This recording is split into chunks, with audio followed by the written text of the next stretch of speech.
All right, there's 4 stages to flow, and what I think the most important stage is celebration. So we're going to talk about celebrating your wins in today's world, and why do you celebrate your wins, huh? A curious nature allows to break down barriers and conflict. I feel that I'm walking out of here and taking my business to the next level. What this helped me with was how to put a structure around like my sales calls, when I'm listening to someone, how to really separate what they're saying, the meaning of what they're saying, what their needs are versus like what my needs are.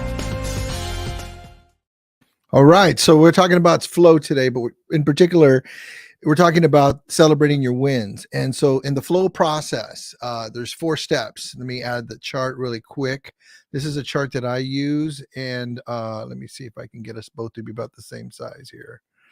Let me see how you do this thing. I got to learn how to do this thing. Here we go. Okay. So there's 4 stages to flow, which you can see here. You got struggle, release, flow, and recovery. Here's a sheet. If you want me to send it to you, just send me, private message me. And I'll send you my flow struggle sheet, my flow, 4 stages of flow. So celebrating your wins. So I was going to do that this morning, but I decided, you know what I'm going to do is I'm going to broadcast this thing at 3:00 in the afternoon. Why? Because in the morning, there's no wins to celebrate. We wake up, we just get to the office, and we start to get to work, right? So celebrating wins. Why do we celebrate wins? There's a lot of different reasons that we celebrate wins.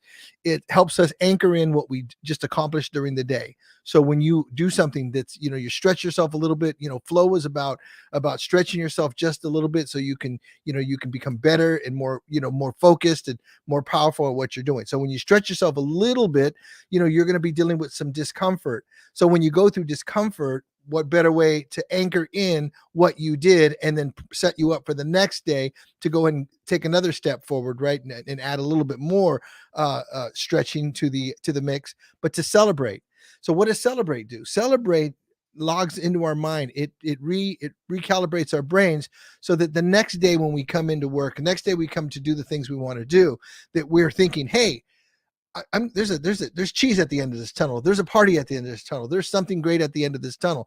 So celebration is the key. It's kind of like I call it motivation 2.0, because in the past what we would do is we would try to get ourselves motivated. Let me see if I can get myself excited. Let me see if I can pump myself up so that I'm going to go into the into the project, into the workout, into the sales conversation. I want to get myself excited. So what we're doing is we're pushing ourselves. How can I push myself so that I can do better? How can I push myself? And the problem with that is that we just are going to constantly push ourselves. Now, there's nothing wrong with pushing ourselves. But what I'm suggesting that if what we learn to do is celebrate once we win, once we push ourselves and then we win, we have a win, and we take a moment in the afternoon to celebrate what we did, what we accomplished. Maybe meditate, maybe journal, maybe just acknowledge that you hit your upper limits and building on your victories, right? And so you're now building momentum. So the next day you're going to go in and then you're going to be that much closer to going from the struggle process to the release process. You're going to go through those 2 stages quicker, and you're going to find yourself in flow faster. And then the next day you're going to celebrate that. And if all you're doing is, let's say you're just adding 1% better, at the end of the year, you're 30 times more, you're 30 times stronger at the end of the year. That'd be worth it, right? So going 360 days, 365 days, you're going through every day, you're adding just 1% more. You're going to be 30 times more effective. That's huge, right? So that's the idea of celebrating. So that what you're doing is you're building on your wins. You're using your wins. You're using the victories that you had during the day to anchor in, so you feel good, so you feel powerful. The next day you get to work, you're like, dude, I'm ready to take this on. Maybe you didn't like making phone calls, but you did really good the next day. Doesn't mean the next day you're going to love making phone calls, but you're going to have that little, less resistance. You're like, you know what? I don't need to resist it so much. It's not that bad.